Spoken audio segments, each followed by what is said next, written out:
Perumpamaan tentang perjamuan kawin. Matius 22 ayat 1-14. Lalu Yesus berbicara pula dalam perumpamaan kepada mereka. Hal kerajaan surga seumpama seorang raja yang mengadakan perjamuan kawin untuk anaknya.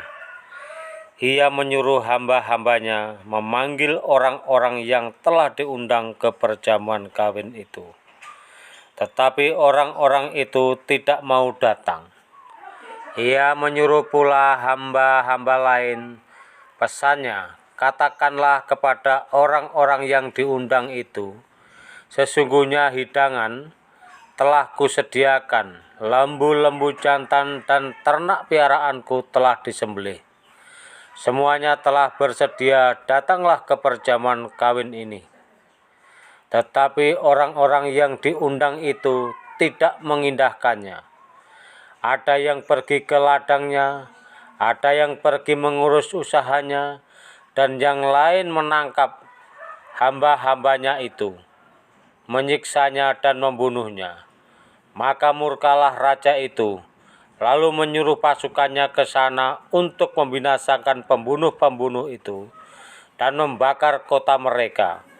Sesudah itu, ia berkata kepada hamba-hambanya, perjamuan kawin telah tersedia, tetapi orang-orang yang diundangnya tadi tidak layak untuk itu.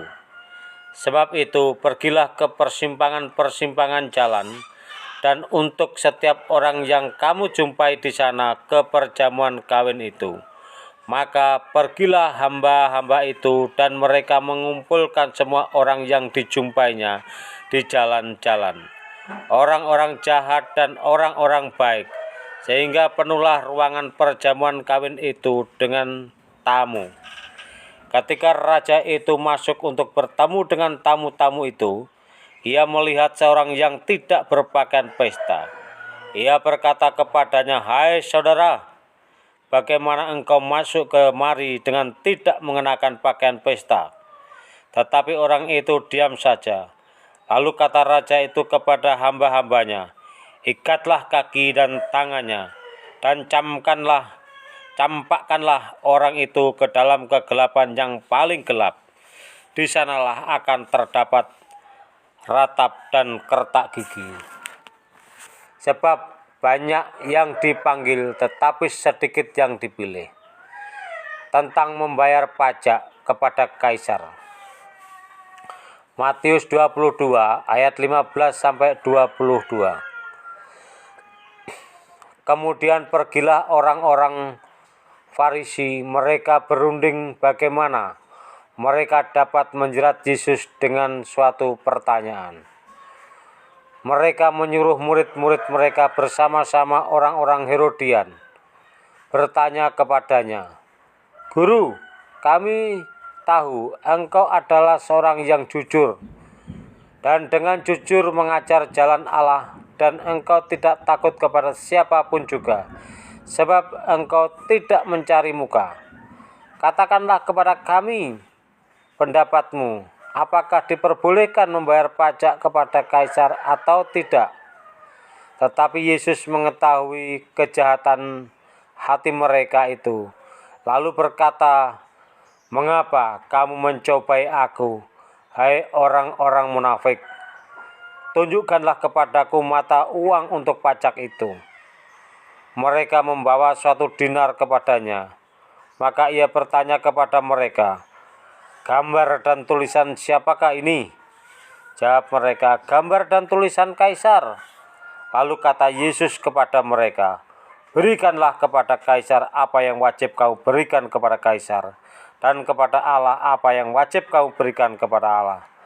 Mendengar itu, heranlah mereka dan meninggalkan Yesus lalu pergi. Pertanyaan orang Saduki tentang kebangkitan. Matius 22 ayat 23-33.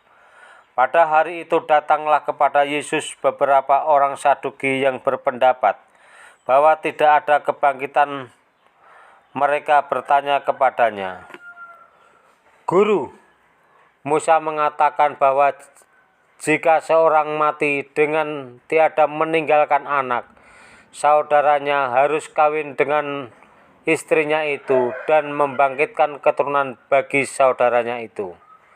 Tetapi di antara kami ada 7 orang bersaudara, yang pertama kawin tetapi kemudian mati, dan karena ia tidak mempunyai keturunan, ia meninggalkan istrinya itu bagi saudaranya.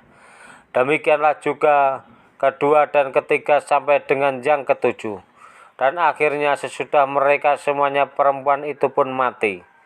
Siapakah di antara ketujuh orang itu yang menjadi suami perempuan itu pada hari kebangkitan? Sebab mereka semua telah beristrikan dia. Yesus menjawab mereka, "Kamu sesat, sebab kamu tidak mengerti kitab suci maupun kuasa Allah. Karena pada waktu kebangkitan orang tidak kawin dan tidak mengawinkan, melainkan hidup seperti malaikat di sorga. Tetapi tentang kebangkitan orang-orang mati, tidakkah kamu baca apa yang difirmankan Allah ketika ia bersabda, Akulah Allah Abraham, Akulah Allah Ishak dan Allah Yakub. Ia bukanlah Allah orang mati, melainkan Allah orang hidup." Orang banyak yang mendengar itu takjub akan pengajarannya. Hukum yang terutama. Matius pasal 22 ayat 34 sampai 40. Ketika orang Farisi mendengar bahwa Yesus telah membuat orang-orang Saduki itu bungkam, berkumpullah mereka, dan seorang dari mereka, orang ahli Taurat, bertanya untuk mencobai dia, "Guru, hukum manakah yang terutama dalam hukum Taurat?"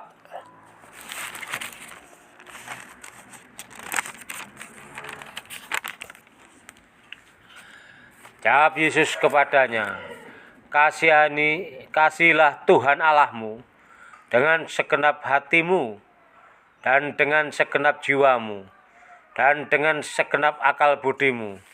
Itulah hukum yang terutama dan yang pertama. Dan hukum yang kedua yang sama dengan itu ialah, kasihilah sesama manusia seperti dirimu sendiri. Pada kedua hukum inilah tergantung seluruh hukum Taurat dan kitab para nabi." Hubungan antara Yesus dan Daud. Ketika orang-orang Farisi sedang berkumpul, Yesus bertanya kepada mereka, katanya, "Apakah pendapatmu tentang Mesias? Anak siapa dia?" Kata mereka kepadanya, "Anak Daud." Katanya kepada mereka, "Jika demikian, bagaimanakah Daud oleh pimpinan Roh dapat menyebut dia tuannya ketika ia berkata, Tuhan telah berfirman kepada Tuanku, duduklah di sebelah kananku sampai musuh-musuhmu kutaruh di bawah kakimu." Jadi, jika Daud menyebut dia tuannya, bagaimana mungkin ia anaknya pula? Tidak ada seorang pun yang dapat menjawabnya, dan sejak hari itu tidak ada seorang pun juga yang berani menanyakan sesuatu kepadanya.